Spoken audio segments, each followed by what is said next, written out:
Google Lighthouse is one of the best automated tools available on a web developer's utility belt. It allows you to quickly audit a website in a number of key areas, which together can form a measure of its overall quality. These are performance, accessibility, search engine optimization, adherence to best practices, and progressive web app implementation. Once the audit is complete, a report is then generated on what your website does well and not so well, with the latter intending to serve as an indicator for what your next step should be to improve the page. A really useful feature of the report is that each key area is aggregated into colour-coded scores between 0 and 100. Not only does this allow developers to quickly gauge the quality of a website without further analysis, it also allows non-technical users such as stakeholders or clients to understand as well.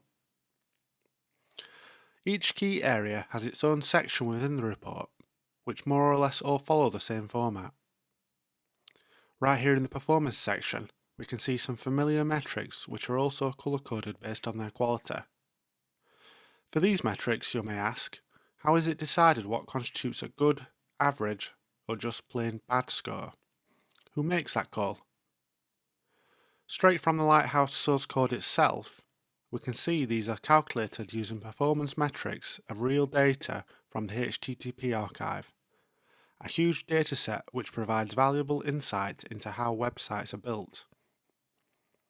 Back to the report, further down, there's lots of general diagnostics, which don't directly impact the performance score, but are still worth acting upon. And then there's the opportunities, which definitely should be acted upon.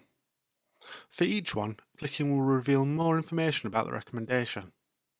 For instance, the top recommendation is to serve images in next-gen formats, such as Google's WebP, which offer better compression ratios, therefore reduce file sizes.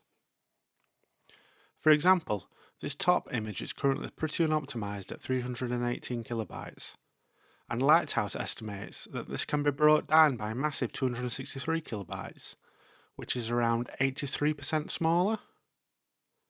If you're curious to know what you are already doing well in, you can view the audits your website has passed here. Then for each subsequent section, you have a list of recommendations which would improve the website in that particular area. So in accessibility, for example, one recommendation is to give form inputs proper label elements.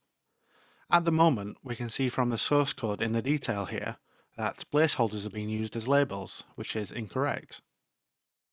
Whilst for best practices, one of the recommendations is to update the version of jQuery used, as the current one in play has known vulnerabilities. And then right at the bottom, you get some runtime data, which provides a little information about the conditions the audit was run under. In this instance, the report represents an estimate of how the website would run on a Nexus 5X level device on a 3G level connection. So, this is what a Google Lighthouse report looks like. In the next few videos, we'll cover how to generate them.